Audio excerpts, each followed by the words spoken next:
if you don't know who you are and you haven't discovered yourself yet, or if you know and you don't want to necessarily break free, your shell will crack when it is ready. And you will know when it is ready because no one's time is exactly the same.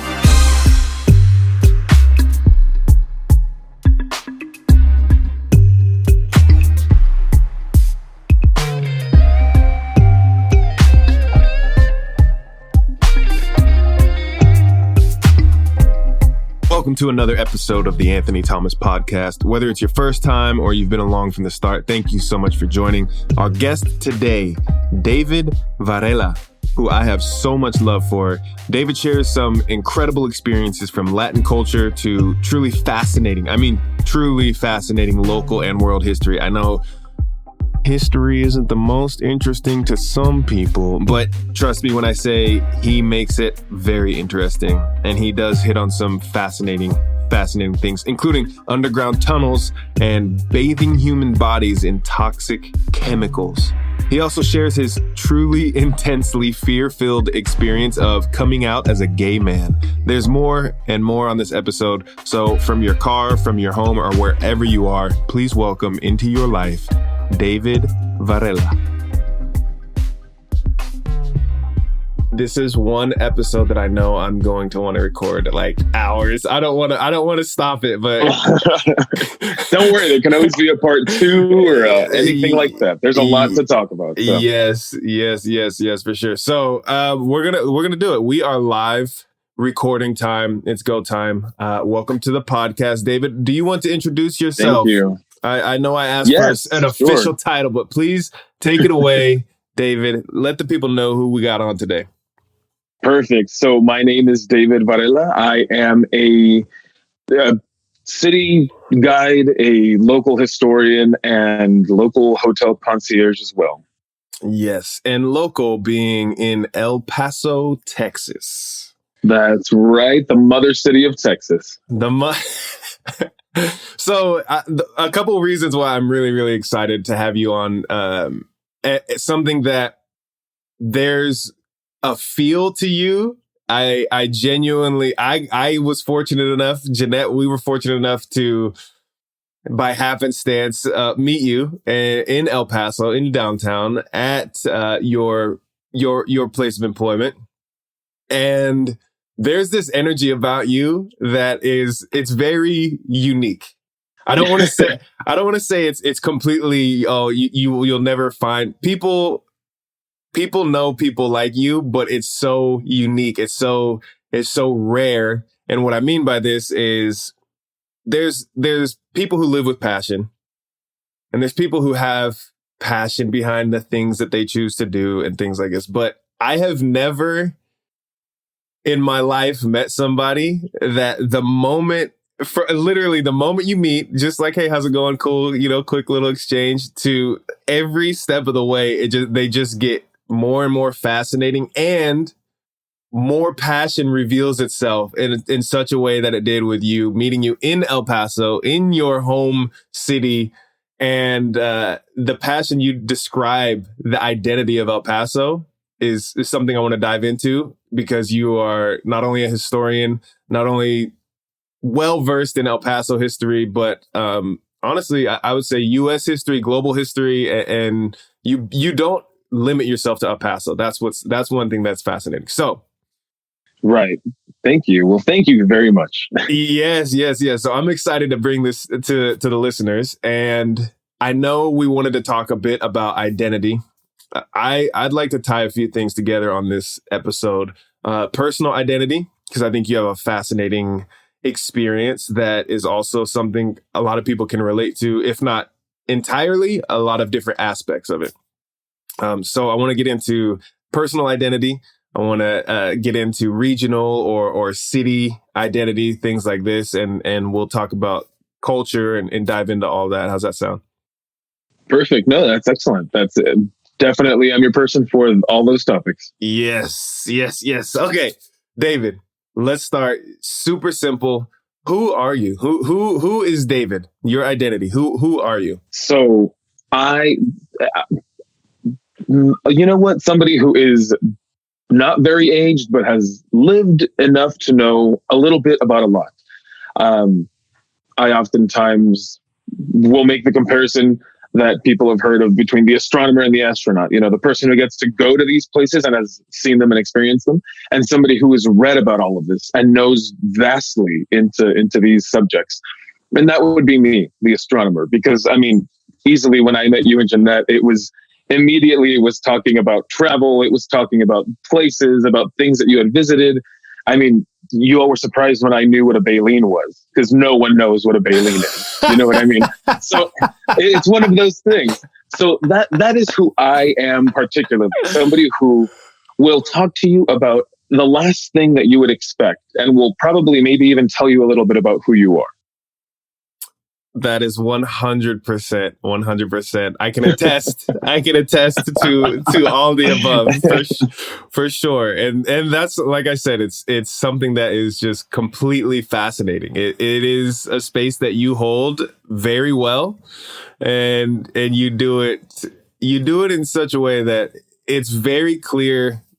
Getting to know you, I mean, right off the bat, it's very clear that you're not just someone who is well read, but you're well experienced in a way that I think a lot of our society today could benefit from. And what I mean by that is that you aren't a person that mid conversation, we're going to lose you because you're in your phone or you're off doing this or you know, something like that. You are so well versed in giving attention, that gift of full attention to people.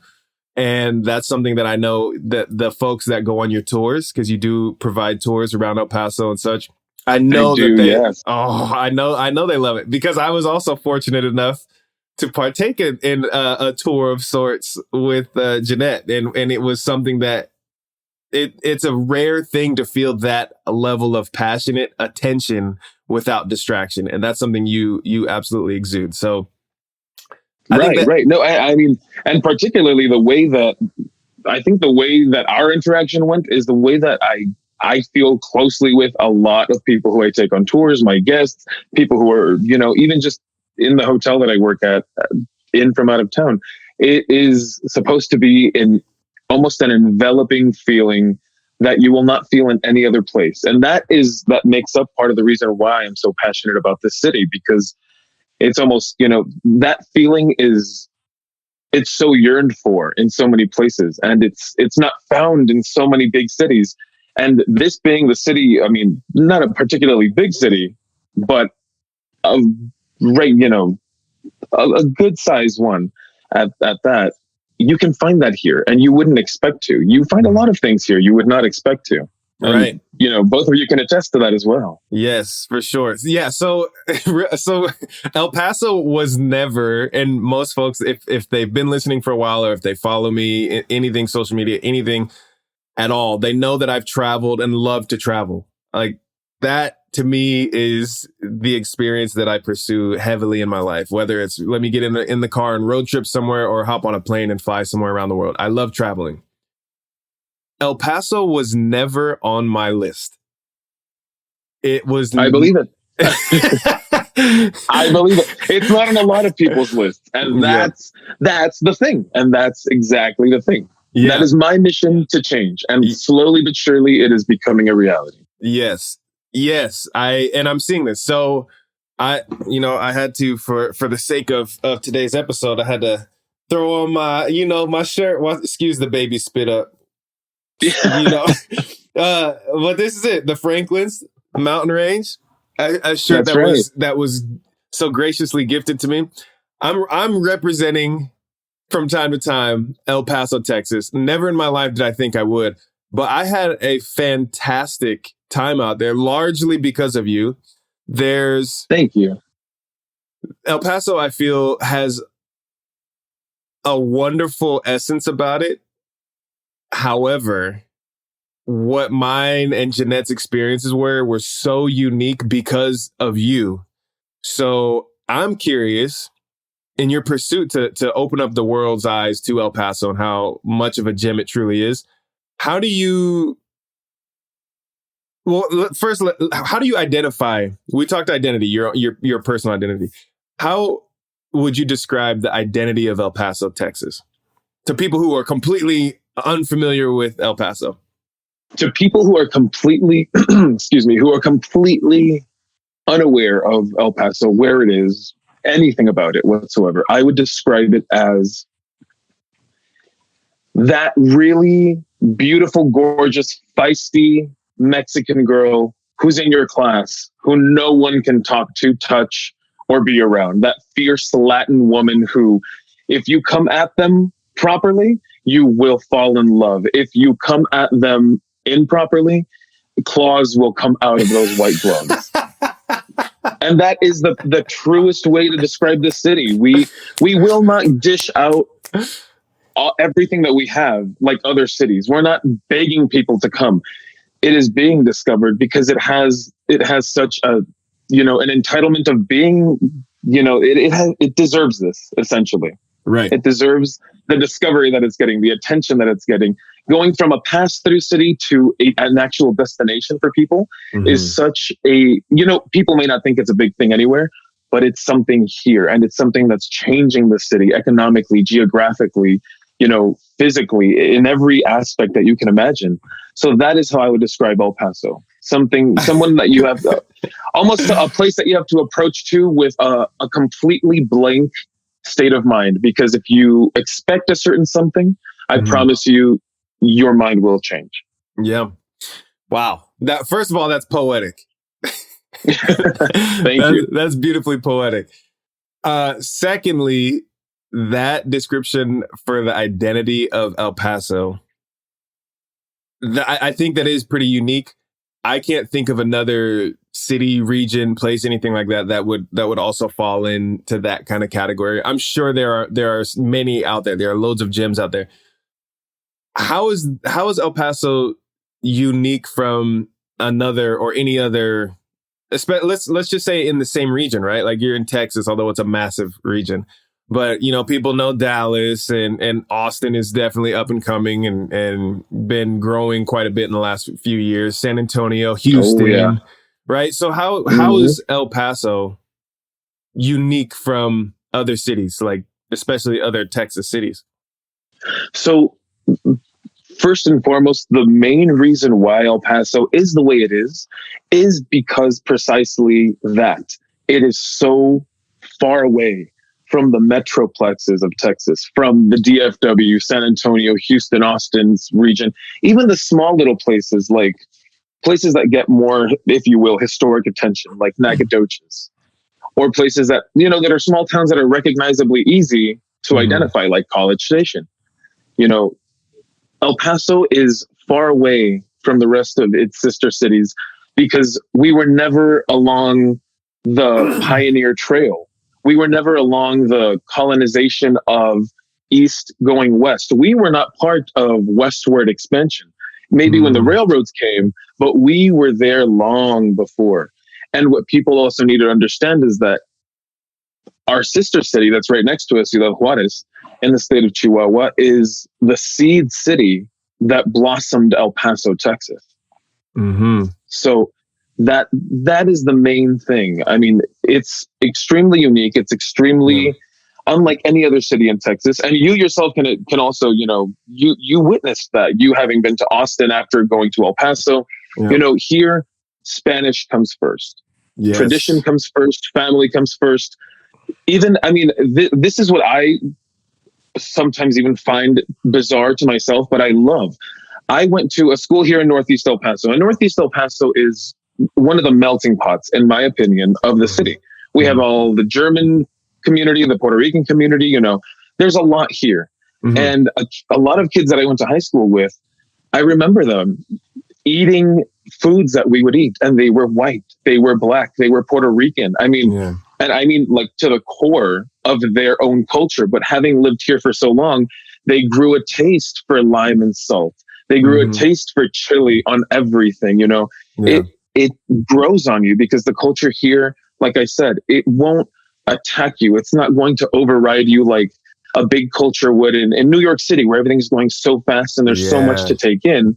Here, without realizing, you will discover little pockets of cultures, religions, ethnicities that you never in a million years thought were here. Right. Okay.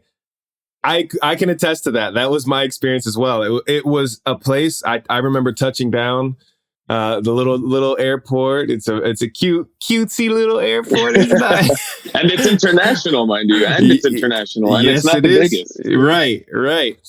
And I remember touching down, and my experience everywhere was everybody was warm.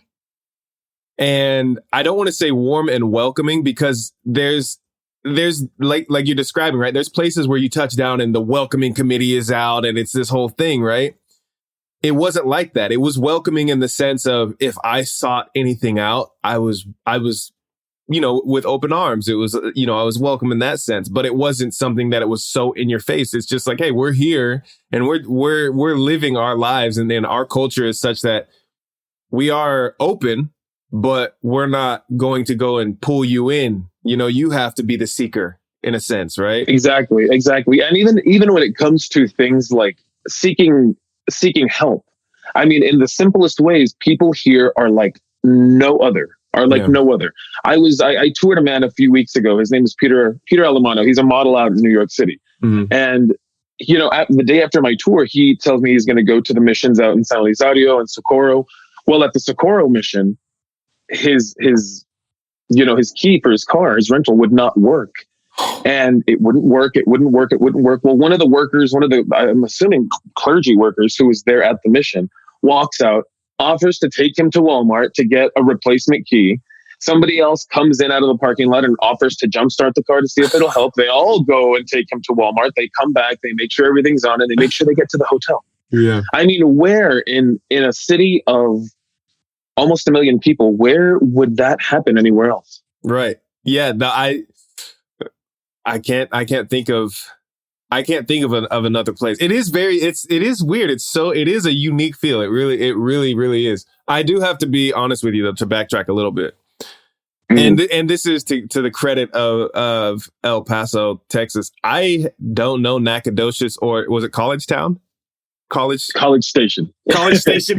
Yeah. I had not heard of Nacogdoches or College Station. So El Paso for sure was on the map for me long before them. So perfect. For the record, College Station is where Texas A&M is, and Nacogdoches is actually, I don't want to say a city that we have like a rivalry with, but in its respect, Nacogdoches calls itself the oldest place in Texas, and I would argue that instantaneously. No, they did. See, from the 1700s, though, people don't realize that the first Thanksgiving in the entire North American continent took place in San Elizario, which is right outside of El Paso, which is in the same region. All of this, it's one giant vein. Right. But it happened there in the 1530s or 1540s even, I would say. Damn. Decades before 1620 when the Pilgrims get here, Right. So right. That was the first. So that was the first Thanksgiving in all of North America. Yes, that was the first Thanksgiving. Damn. See, this is again something that's overlooked in a lot of history. This place, I'm telling you, given the opportunity to put it out there, people have no idea how influential this city and Ciudad Juarez, both cities, but particularly this region, how influential it has been, not only in Texas history, in El Paso history, but in American history and world history. I mean, Mexican history. It's immense. It's very immense. And a lot of it, people would not think ever in a million years would have connections to wars and revolutions, but it very much does. Yeah. Yeah. So I want to get into some of this later. There's some history that you bestowed upon me. You shared some incredible history I'd never even heard of before that was so mind-blowing to me. It shifted not only the way I view the United States history, right? It's almost like a Jenga block, right? Like every piece of significant history that you learn, it's like, boom, there's another piece to the tower. And you can either like put a block in and it makes your tower stronger, or it's like, oh, it's, kind of leaning. Oh, yeah. Yeah, definitely. So I want to get into some of this later, particularly El Paso and right there, Juarez history. There's some of this I want to dive into later, but first, I think it's important we touch on another piece of identity that I find to be incredibly fascinating. Some pain involved, right, in the journey of evolution and evolving. And right, absolutely. And this is your story, of course, to tell, but this is the story that you told me, and I remember sitting there jaw dropped as you just going on, and I'm just like, I have no words. I'm just completely blown away and captivated by this story. And this is the story of you and your father and your city. Now, you have so much love for this city, El Paso, but it hasn't necessarily always had the most love for folks like yourself. Right. So right, if you could shed some light on this story, I think this to me is like, it's still like when I think about it, my heart is still just like, damn, this is what. Yes. Well, and you know, it's a story that a lot of people can relate to, but it's a singular one at that. So what you're touching on is the story of how I essentially came out as a gay man, or not really came out, but was essentially brought out, if you will, brought out. Yes. Yeah. And it has, you know, this city is an accepting place. Mm-hmm. And once you are, I believe, comfortable with yourself, you'll discover how accepting it is at times. But that does not necessarily mean that those exceptions are out in the open, because here things are very, very much shrouded in a little bit of guilt.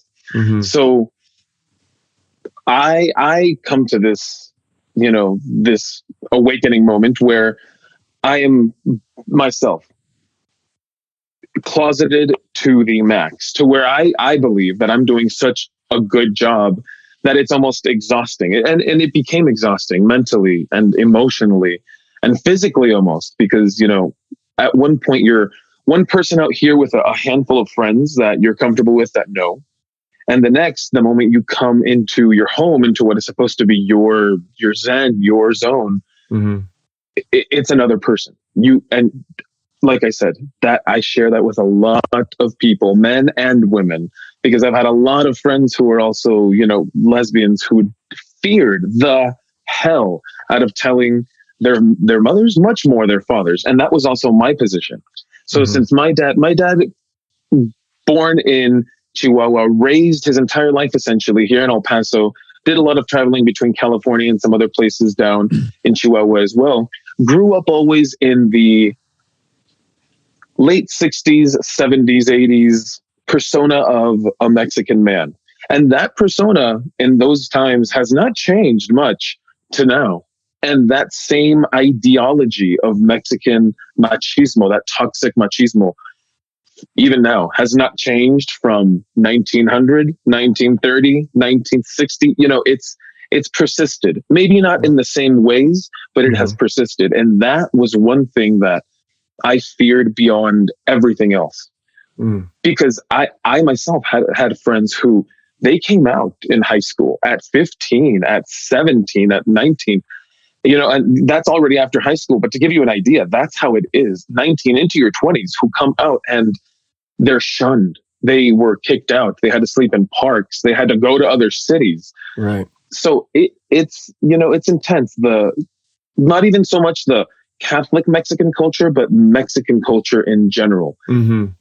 If you're a person of the LGBT community, there's no question about it.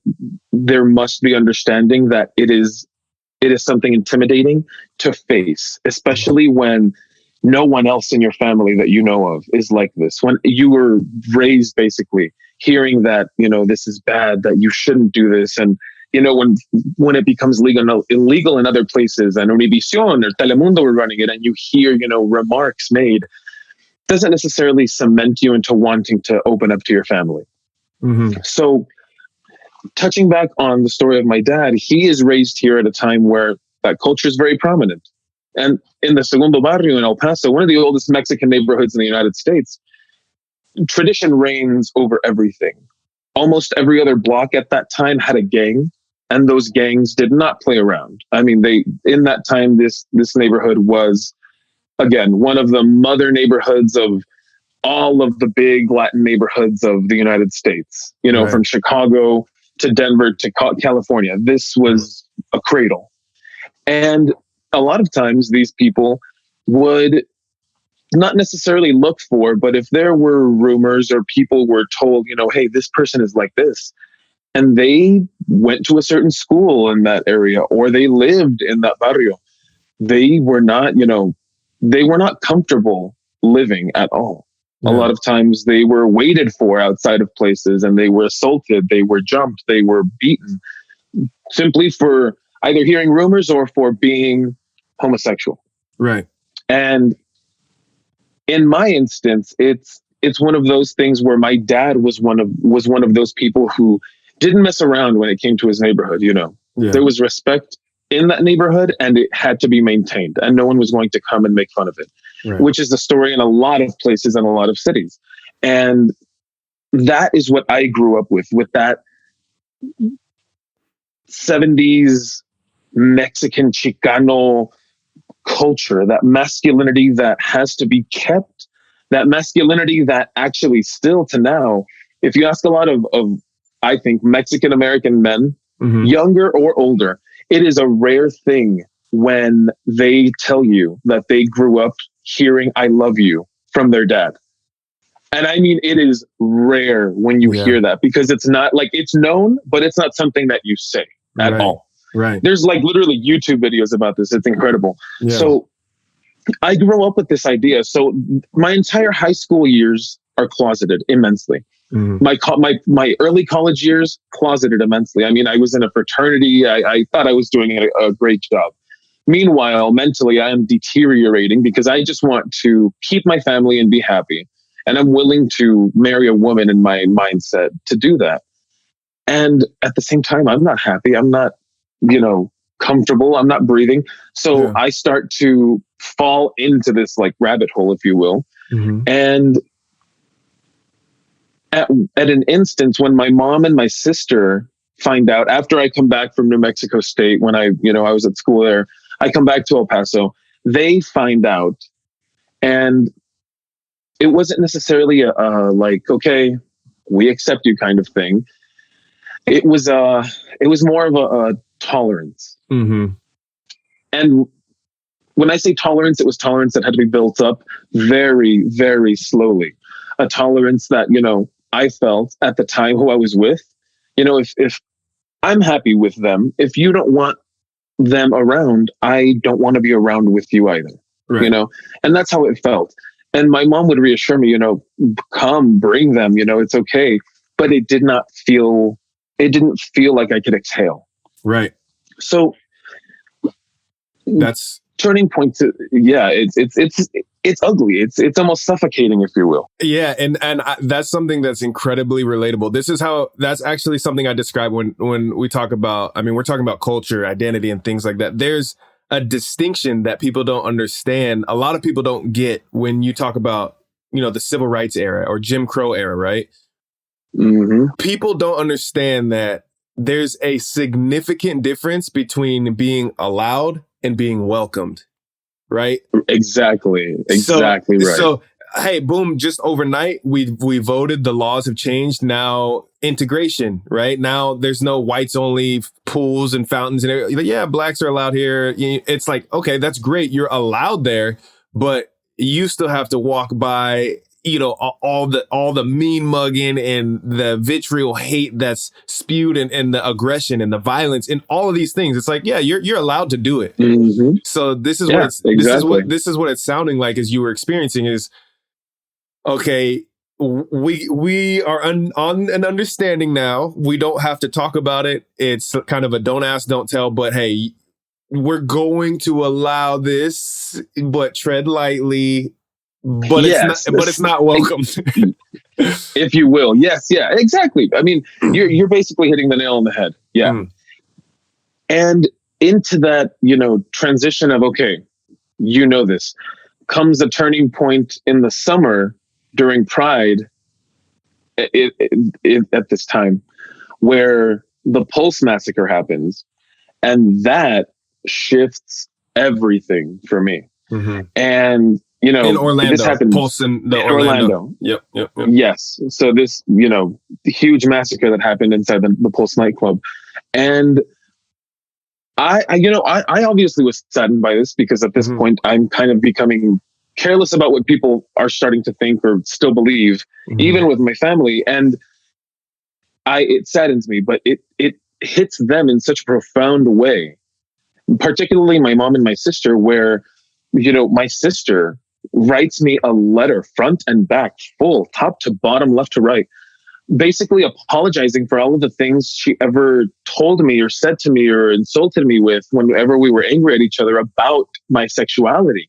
Because that could have happened there, it could have happened here, it could have happened anywhere, but it didn't happen here, and I was still alive, and she still had me, and somebody else did not have their sister or their brother or their cousin or their son. Yeah. So that is what struck her and my mom, I think.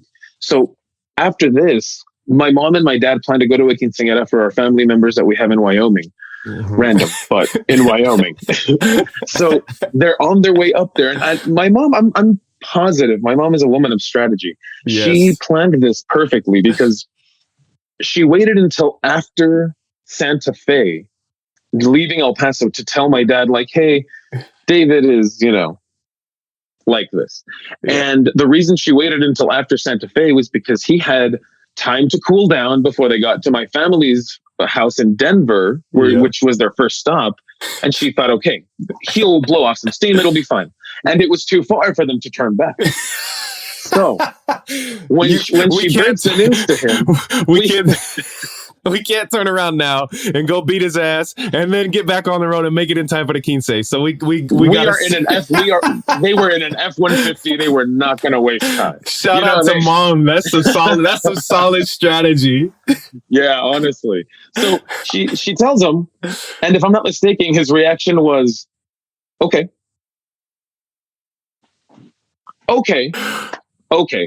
just okay. Yeah, just absolutely. Okay. Yeah. And, I hear this and I'm like, what?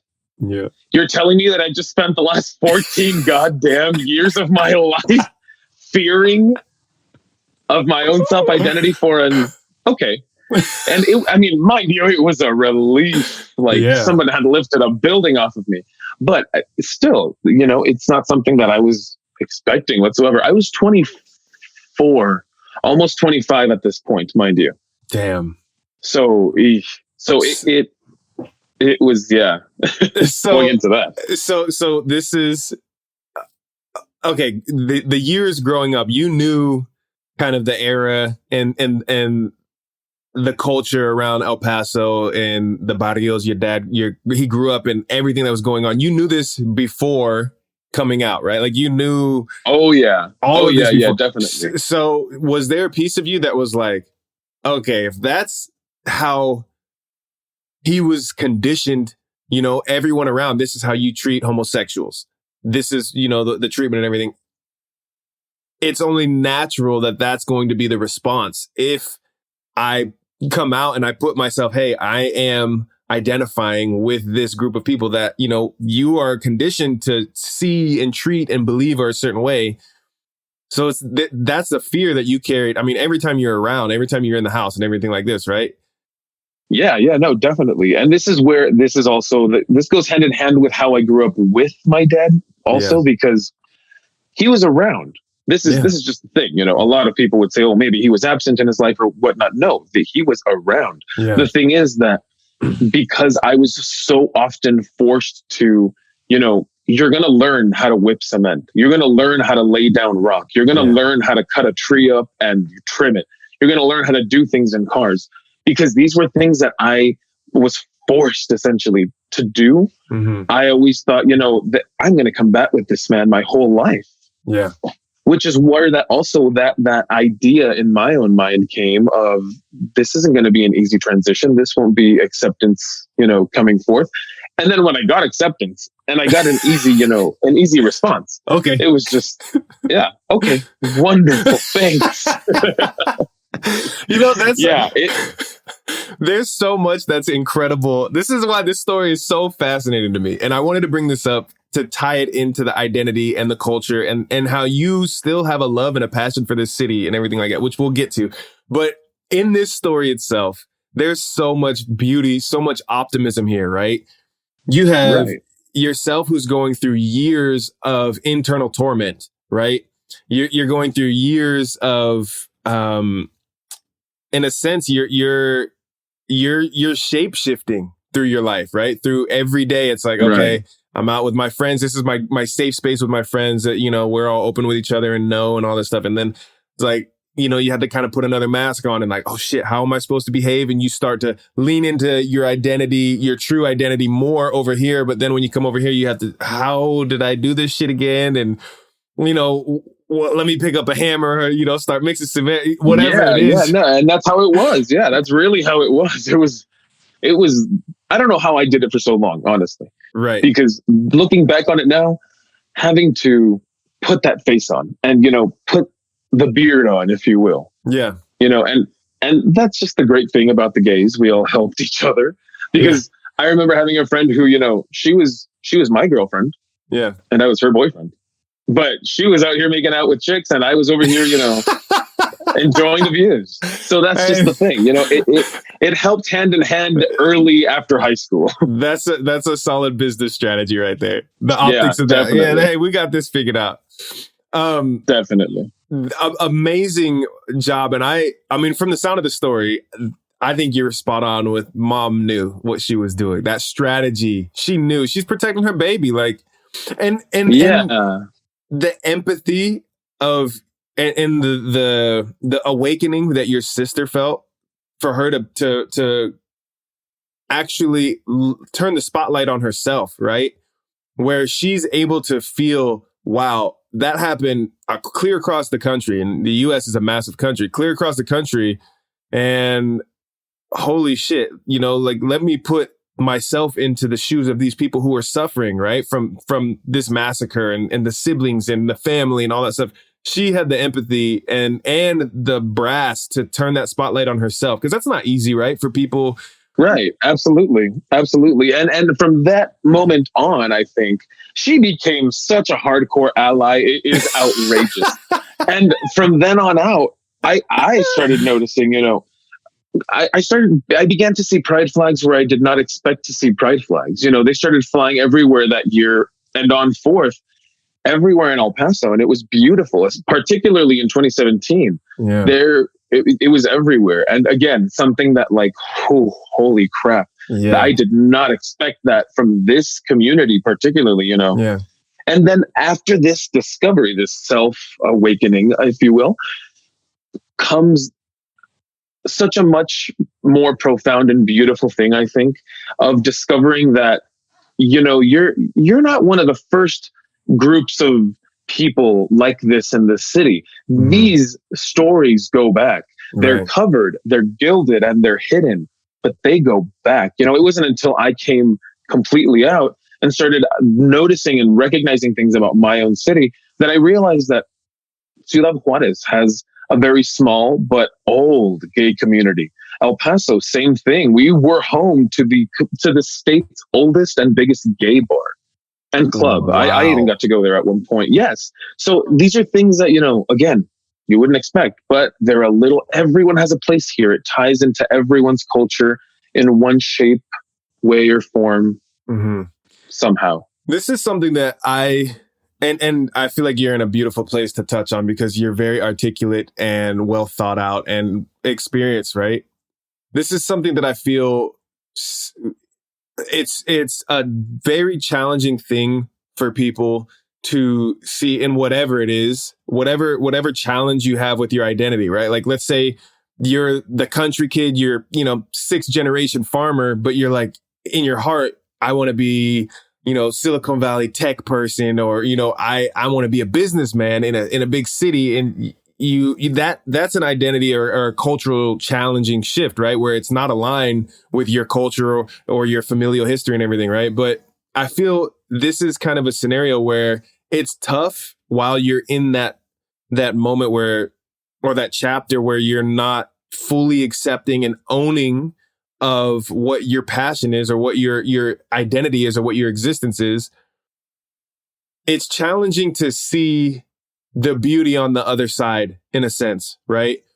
Absolutely, yeah. It's challenging to stay optimistic in a time where you're almost, you could be fearing for your life, or your fear of loss of love is one of the 6 key fears of all humanity, right?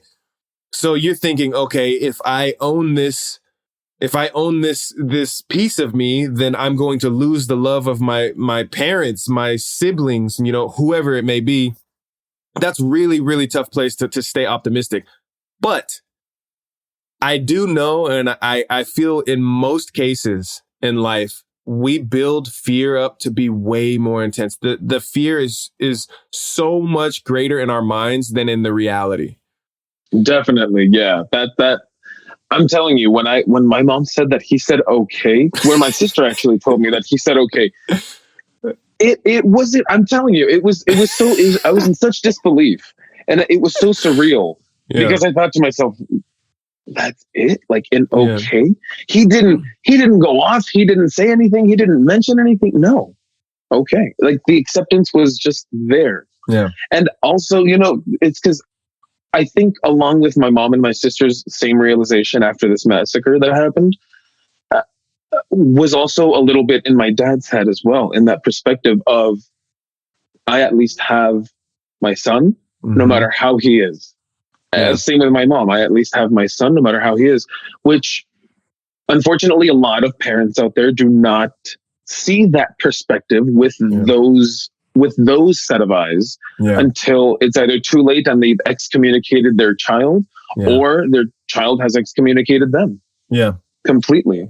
So before we make a shift here, because this is completely, I mean, we could do a full episode, just many episodes on this alone. But before we make a shift, what advice would you give, for folks that are in that dark space?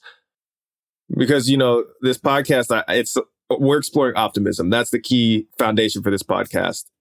Of course. What advice would you give to folks that are challenging with identity and ownership of their identity, in terms of, this is how you can remain optimistic and keep pushing forward? It's going to be way better in the future, however far in advance. What advice do you have for people? I, more than anything, would just say, if you are ready, then go forth. Do not be afraid that you're going to fall off the cliff. Expect yourself to just fly. Because like I said, and like you said, the fear of something is the only chain that is holding you on your foot. And the moment you decide to kick it loose is the moment that you will discover who you are comfortably, truly. And that is not to say that you are always going to change, because people will change no matter what. And that is okay.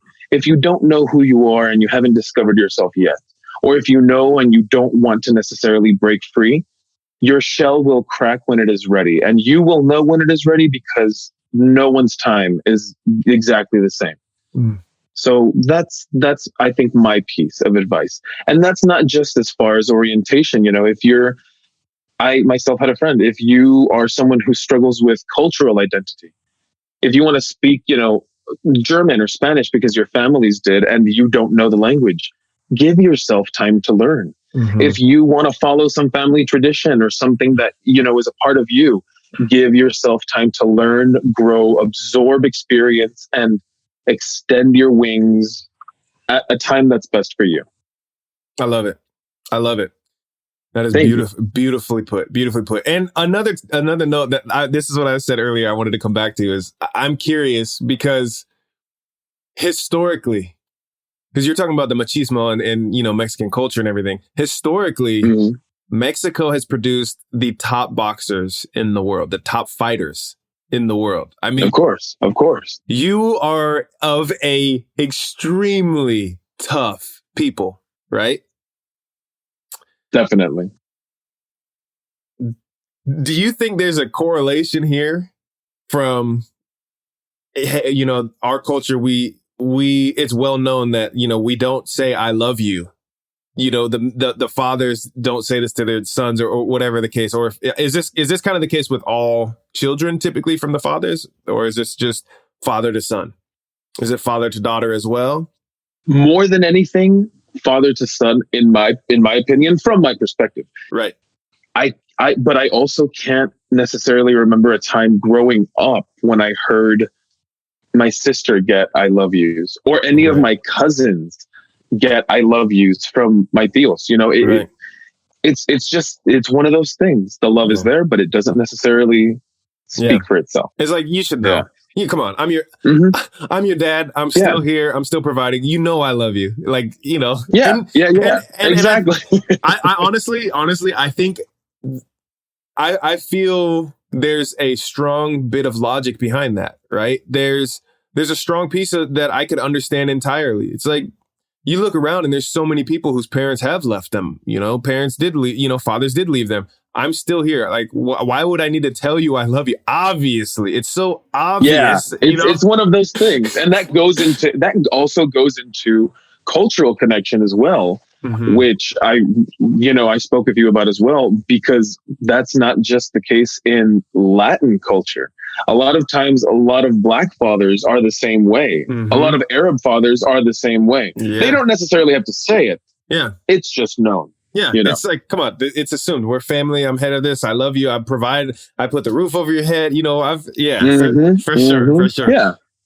Okay, so first of all, thank you so much for sharing that. I think that was a piece that I was like, man, I really hope you're open to sharing this, because I genuinely think that just by you sharing this right now, if nothing else in this episode, although loads of fascinating things, I think that is something that could genuinely either save lives or drastically improve lives for people who listen.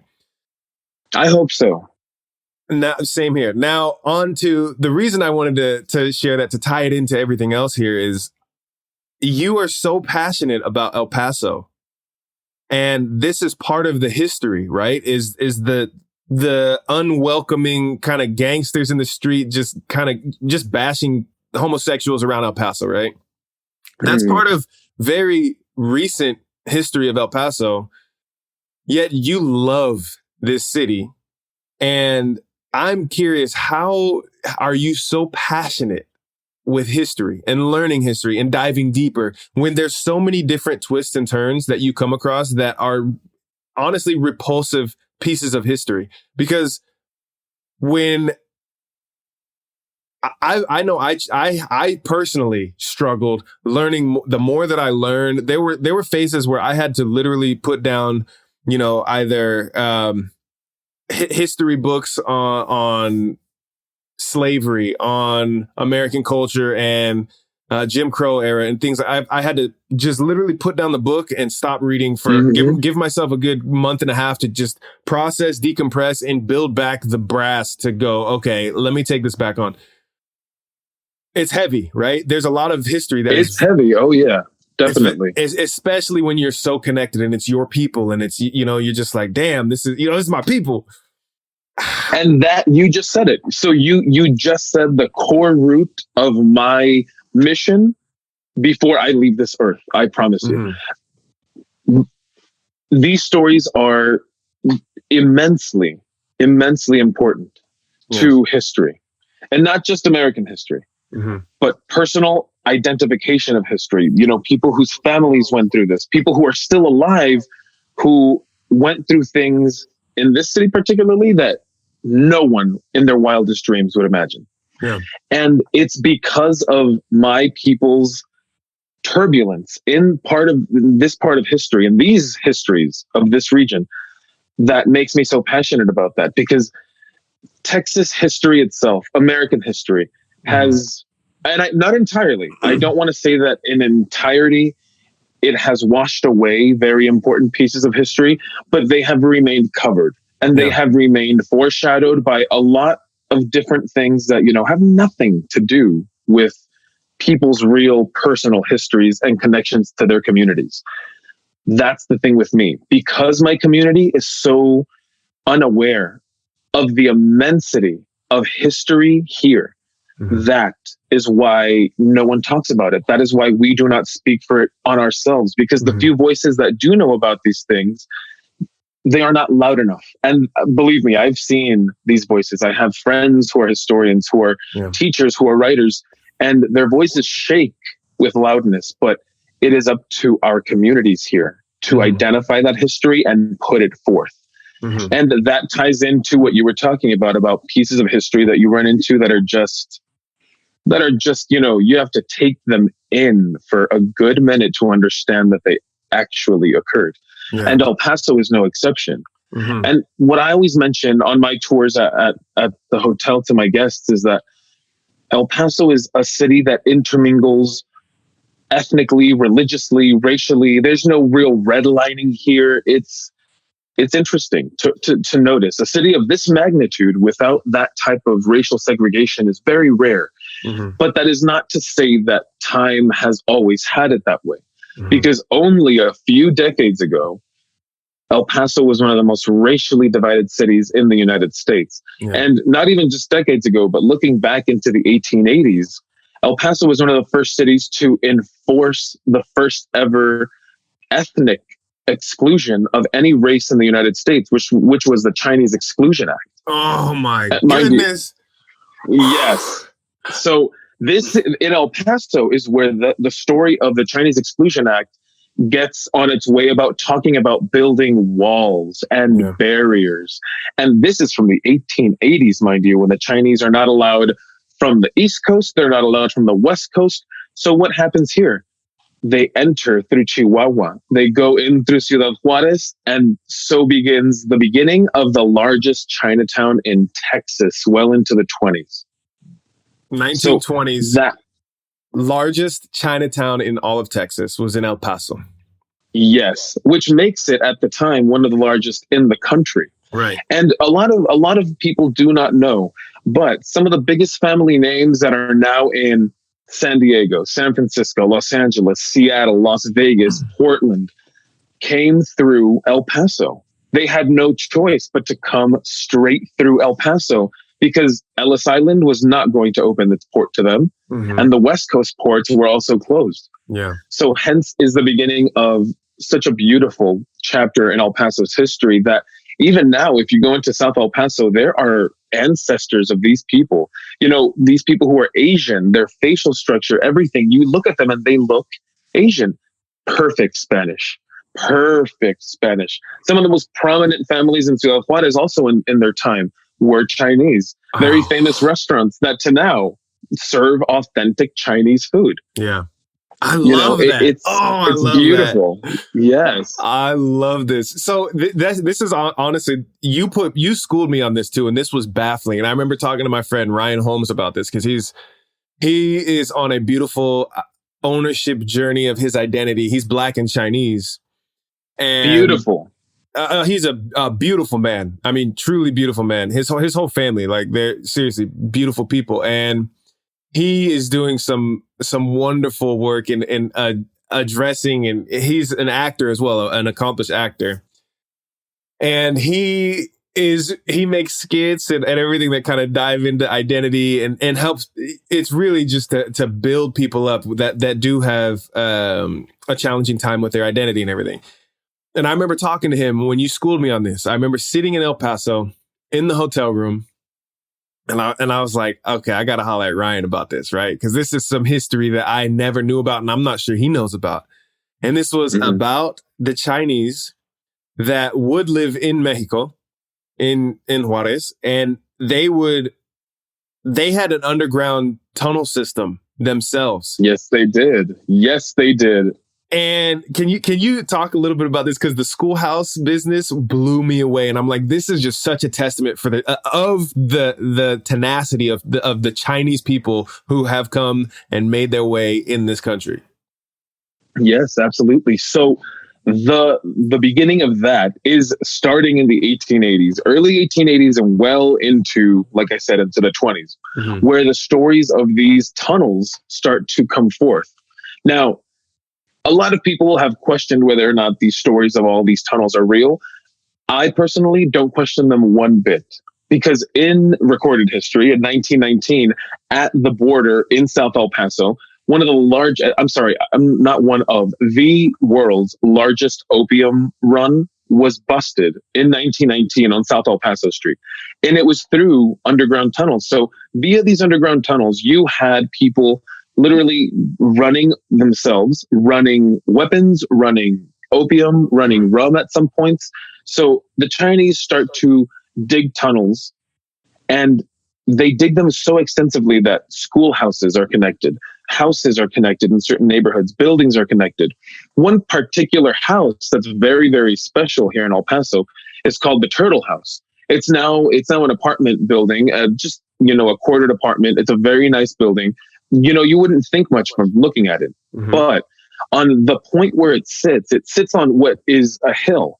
Except before all of the homes that were built around it were there, you would be able to see this home in its simplicity from far down in the valley in Ciudad Juarez, from what now is far western Ciudad Juarez. So back then there was nothing there. So these people would run in tunnel to tunnel, and when they would pop their head out of the ground just to make sure that there was no passersby so they could comfortably escape and go to another one, this house was there with a very special symbol on the side.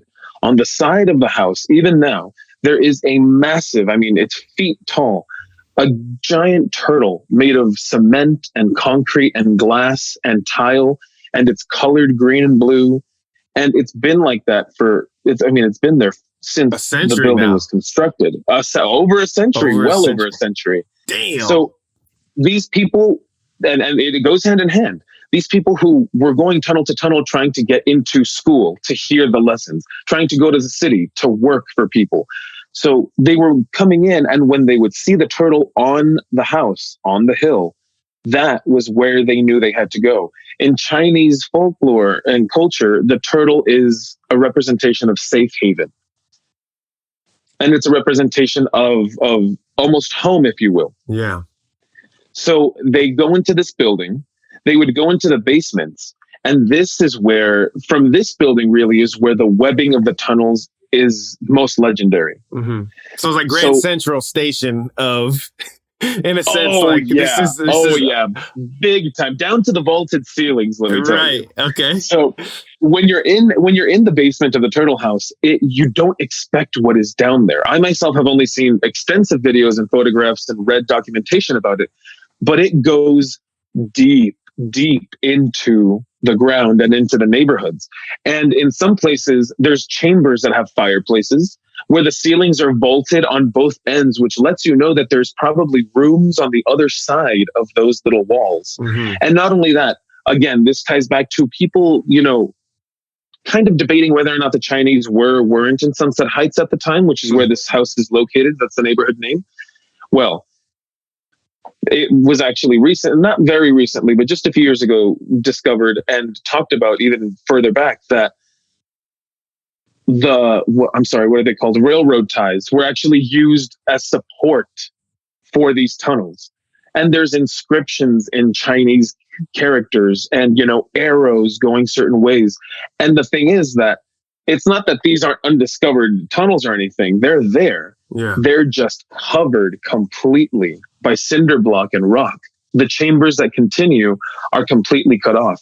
And those same tunnel entrances are said to exist in a lot of buildings downtown, a lot of buildings in their basements that were brothels in the Victorian era have those tunnel entrances. One thing that I find kind of mesmerizing and very, very eerie, El Paso High School, which is one of the oldest schools in the Southwest, gorgeous, gorgeous school.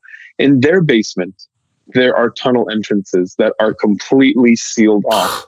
So it's not a question whether or not this is, thesis level stuff. It is definitely thesis level stuff. Right. The Turtle House. That sounds incredible. How has no high school senior in El Paso done their senior prank to go break down this tunnel? And the cinder block walls, come on, teenage boys. I don't think any student who knows, even outside of El Paso High, who knows El Paso High would want to get in there. Yeah. You know, it's interesting thing about that school. It was voted the scariest high school in America. And not necessarily that, you know, things will pop out at you, but the architecture is so hauntingly beautiful. And the stories that go hand in hand are so tragic and interesting. It's amazing. That is but yeah, incredible. even there, those tunnels exist. So, and I want to just point out the symbolism with the railroad ties being found in the tunnels, pointing to this being used by the Chinese is because the United States, the transcontinental railroad system was massively, almost entirely built by Chinese labor. Yes, exactly. And what a lot of people don't know, that it was also the Chinese who built the railroads in northern Mexico as well. And what was done in the South with slaves who were black was done in the West. This may be Texas, but we're still closer to California than we are to Houston. So this was very much on the same level of Arizona, New Mexico, California, you know, workers and laborers, as it was in the South with black slaves. Right. Yeah, that is incredible. Oh, do you have plans to go check these tunnels out sometime? You know what? It has always been a dream of mine to go in them, but I have serious fears of getting trapped inside one of these things because, I mean, people say that they are so extensive that in some places they've collapsed. Yeah, and I believe it. Something has to be down there, because for there to be, I can easily think of at least 12 buildings off the top of my head that have tunnel entrances in El Paso. Yeah. And that's only including what I know of. Yeah. How no one has gone into them is something that I ask myself. So that kind of is what, like, maybe there's a reason they're sealed off completely. Right. Do you think this something is like a like La Chupacabra? Or do you think it's like, this is Area Puerto Rico. 50? Or do you think it's like, this is like government, like Area 51? There's no chance. No, you know, I don't know, because people also say that they extend into Mexico, which I definitely believe. Yeah. But the thing is that, I mean, whether or not they're there, they're there. Yeah. Where they go to, I have no idea. But these stories are there for a reason. Right. So maybe they've just been sealed off to prevent, I don't know what, people like, you know, getting lost or dying down there, but that they exist, they definitely exist. That's so fascinating. I would love to go explore these, dude. Oh man, that'd be sick. That'd be sick. There's a lot. All right, we're close. I think we'll start winding down, but before we do, because I try to keep these episodes like an hour ish, you know, a little less than that. It's pretty good to digest all at once for most people, you know, their commute and stuff for it. But like I said this before we started this recording, is I'm like, dude, you are a guy I could do so many hours and episodes and everything. So yeah, that's if you're open to it, I would love to continue. But yes, of course. Before we go, I would love for you to share, because this has stuck with me as well. There's so much history that you've shared with me about El Paso and Juarez that has been mind-blowing, but this is the one that stuck with me the most, and I would love for you to shed some light on this, because I never even heard of the Bath Riots. Yes, absolutely. Before meeting you. So please share with the good people. And again, I'm just fascinated at how you are so driven to continue your pursuit and knowledge and consumption of history when there's so many dark chapters of it. And this is one of those things. So I'm aiming to open this up to everyone listening, but I'm also aiming to digest this myself. How do you do this with such tenacity and passion that you can go on and on and on and deeper into the rabbit hole when it's like darker and scarier and like more intense? I want to know this, because when you shared this with me and the video that we watched, and man, this one struck me. So for the people who don't know, and even those that do, please share with us the story of the Bath Riots and its historical significance to the region. Yes. So the Bath Riots are what is probably one of the first big and one of the biggest racial riots that the United States has ever had. And one of them that most people probably have never heard of. So the bath riots happen in, I believe, the winter of 1917. Now, it's called the bath riots particularly because way back when, in that era, and previous to 1917, if you were male, female, woman, child at whatever age, and you were Mexican and wanted to come over to the American side into the United States, you were by force accounted to enter a bath of vinegar, kerosene, coal oil. Your clothes were stripped from you. You were inspected almost as you would animals. Your clothes were steamed completely. And then at the end, you would get gassed down with a very thick white gas that was used at the time. And I'll jump into that here in a few seconds. So this was an occurrence daily on the border. And every 8 days, if I'm not mistaken, you had to get your voucher basically re-stamped. So you had to go through the process again. If you were found to have anything, God forbid, your head was shaved, you were bathed in gasoline. It was ugly. It was a very ugly thing at the time.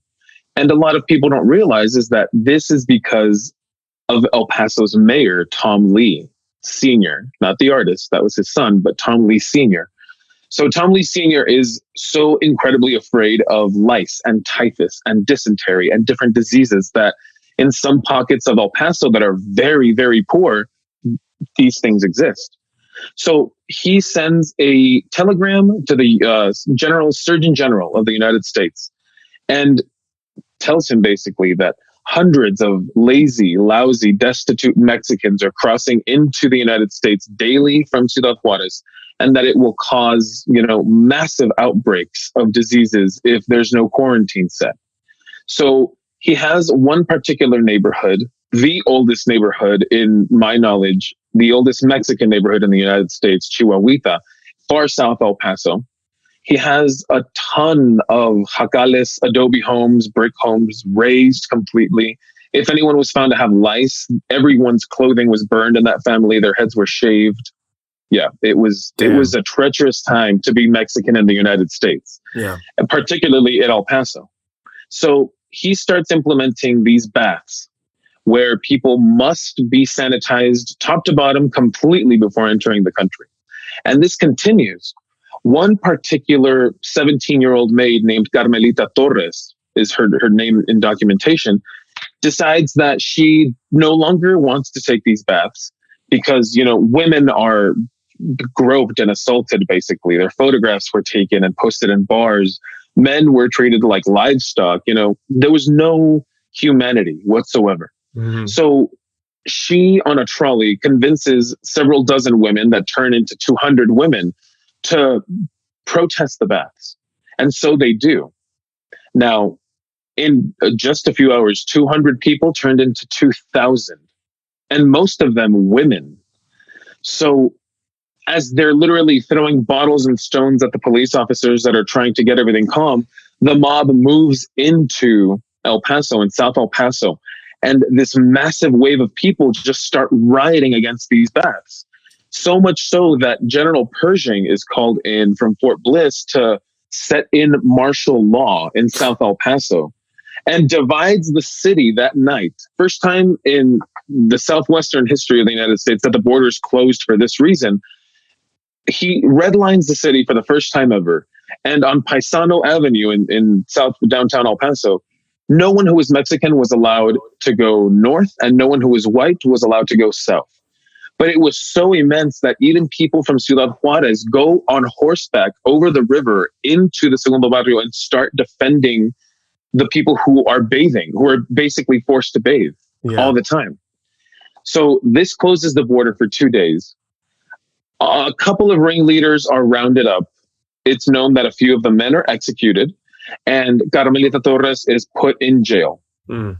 And that is the last that anyone knows of anything that happened to her, which undoubtedly she was probably executed, to be completely honest with you. I doubt she was set free. Yeah. And this is a forgotten thing in history because it continued. It continued well into the 60s. Even with the Bracero program, it continued for decades after. So although it didn't stop the riots, it impacted them to the point where the United States had to shut the border down. The army was called in. I mean, people were executed because of this. Yeah. And a lot of ominous things start to arise when you look into the Bath riots. And for example, like something I told you that, again, people have no idea of.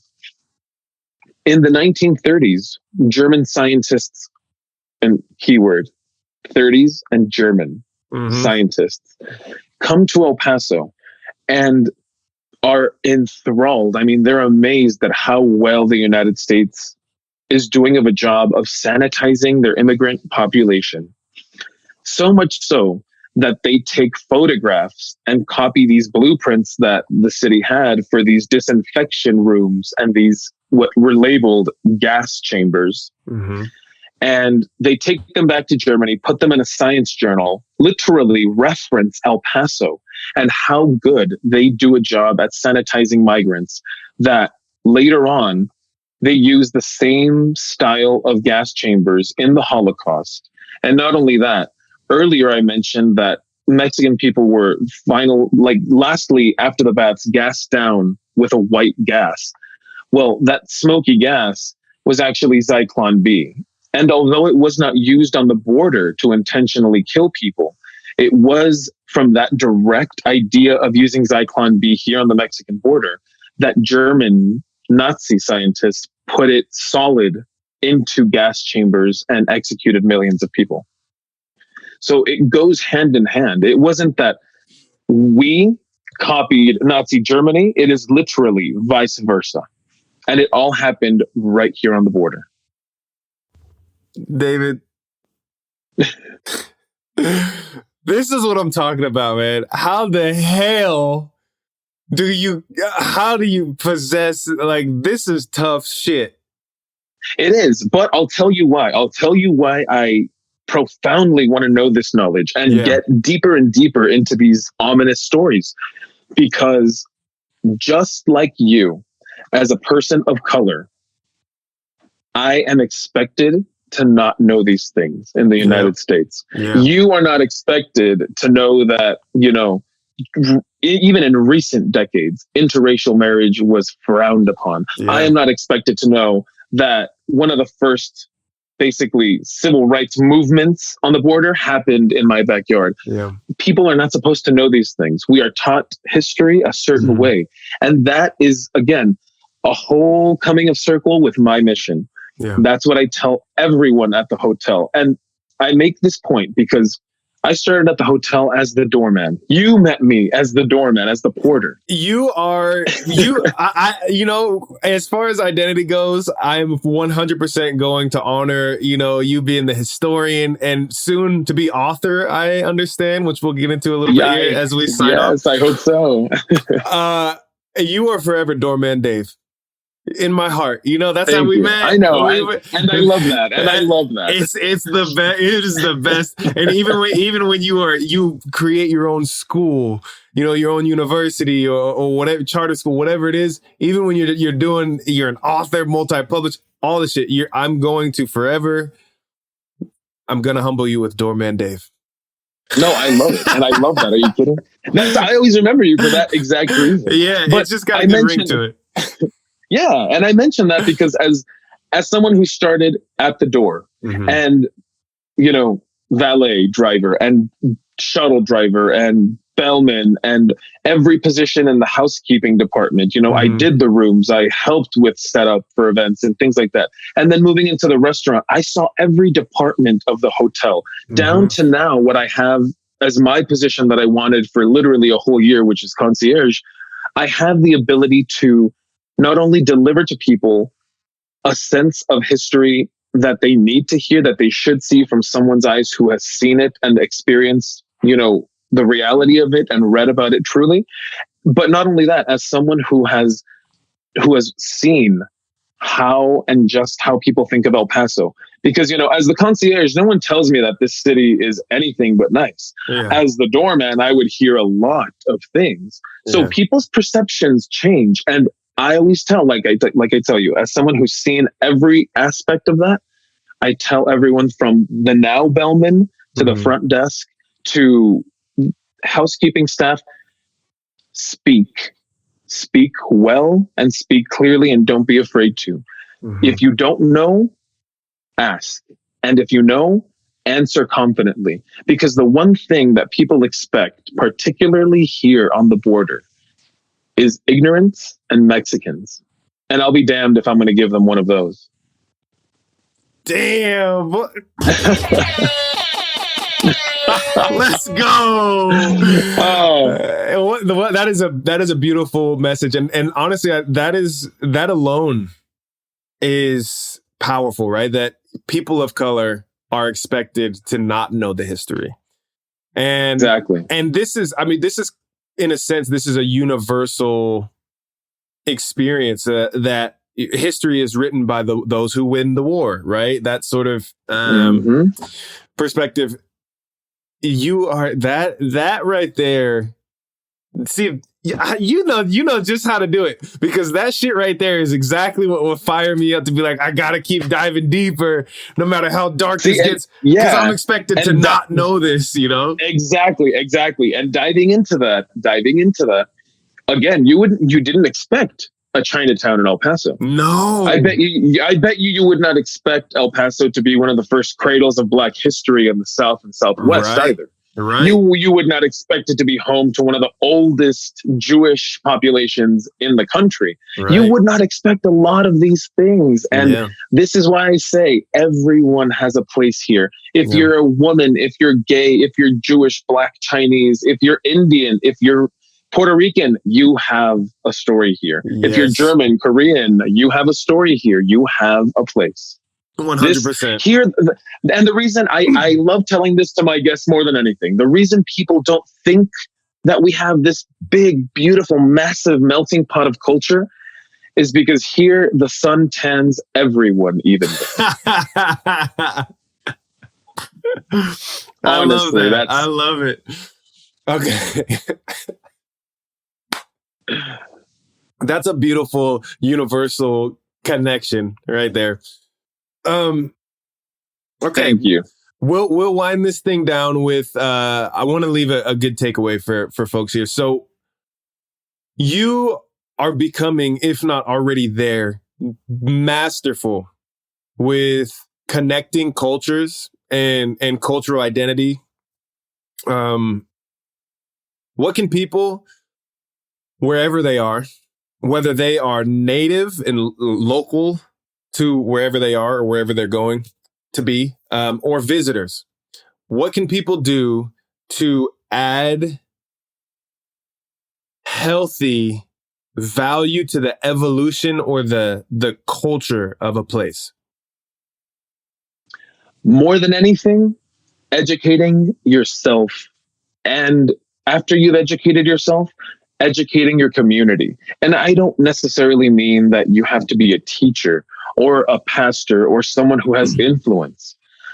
I mean, just be someone who knows who they are culturally, who knows where they are geographically, and who knows what's around them historically. Because the wonderful thing about knowing all of those things is you don't need to pay a university to learn them, and no one can ever take them from you. And a master of one city will not be conquered by someone from somewhere else. So that's the thing. Education of your own communities. And after you've fully, even not fully, but well enough educated yourself, I believe it is your duty to not only educate your community, but your people, your culture, and keep things alive that must be kept alive. Write what needs to be written, tell what needs to be told, and remember, but do away with things that may have had their expiration date already, like toxic machismo. Like toxic machismo, yes. Hey, I love it. Each one teach one. And each one teach one. Each one teach one. And if you don't know, you got to learn, and that will get you to the point where you can teach. So each one teach one. Definitely. Yes. I love it. Doorman David, Oh man, thank you so Thank you. Seriously, thank you so much for your time, your wisdom, your passion behind history that keeps driving so much forward and connecting so many different people, and for sharing everything, for being who you are. This was a beautiful time. Thanks for joining the Anthony Thomas podcast. Thank you. Thank you so much for having me. Thank you so much. I look forward to a good amount more of these with you. Yes. We have plenty to talk about. So I will definitely be bringing you back on for sure. Perfect. Well, thank you. That is it for now. Thank you all for listening. Much love. And remember, each one, teach one. Each one. That's right. Teach one. Thank you for listening and welcoming us into your ear holes and your brain flows for today. David, thank you so much for sharing your knowledge and experience with us. As a listener, if you enjoy this podcast and you feel the motivation to give your support, then send an episode to a friend, send me some feedback, or if money is your language, go to anthonyjthomas.com/podcast and click the donate button. You can donate to my coffee fund if you so please. Thanks again for listening. Have a powerful day. Much love. Peace.